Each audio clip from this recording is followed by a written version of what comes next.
In the following lesson, I want to start talking about Photoshop CC keyboard shortcuts. Now, I want to start remembering a few of the simple shortcuts right away from the beginning, just to make your Photoshop life also a bit easier.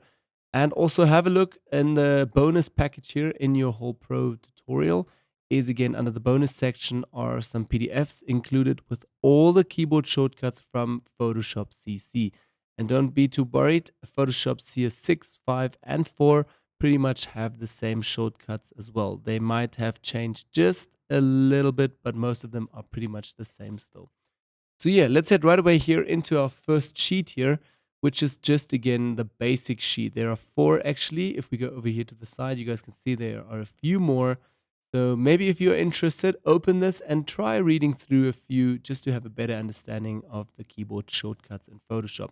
But for the start now, I'm not asking you to memorize everything. It's just way too much. And to be honest, I also don't know all of them out of my head.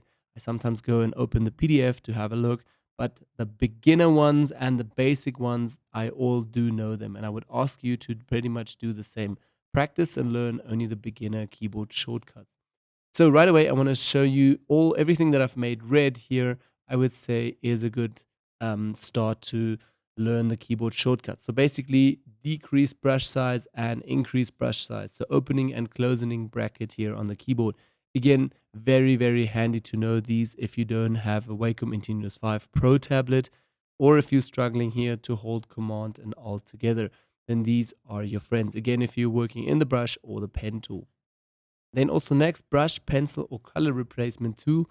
So basically selecting B on the keyboard in order to get to the brush tool. Very important. You'll need this quite a lot. Then crop, just with C there to crop your canvas cells.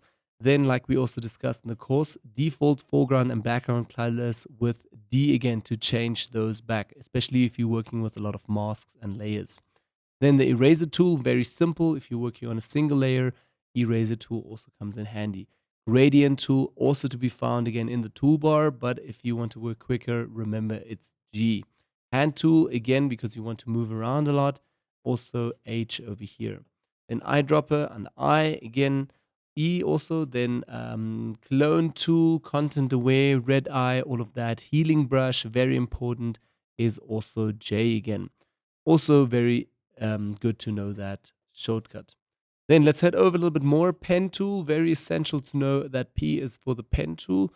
Rotate view tool, we actually did not discuss this tool, but it's actually very simple. If you hit R on the keyboard, it will just rotate the whole canvas into any direction you want. But you can also find this again under Edit, Transform, and then transform it over there. But knowing this tool might be handy. Then clone stamp tool and pattern stamp tool, also S. Pretty good tool to know. And yeah, we showed this also in the course.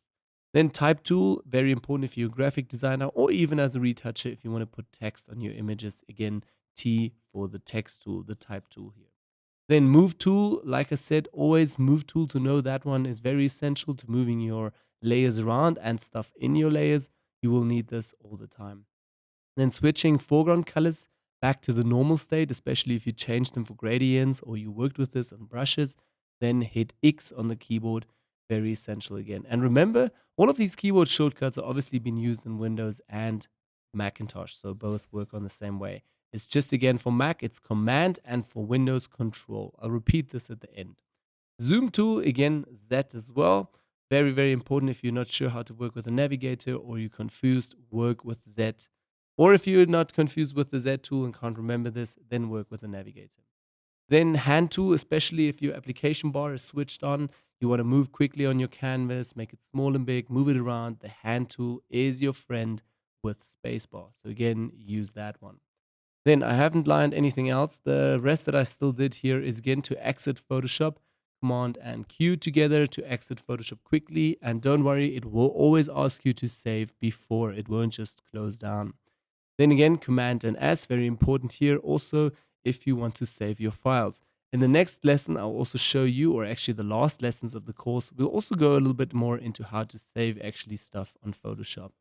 Then again, under Edit section, to copy and paste. So first of all, Command and C, and at the bottom here, Command and V. So copy, paste again. Both of these very essential keyboard shortcuts to know. And then free transform, also Command T, one that I use almost every day. So again, Command T, also a very good one.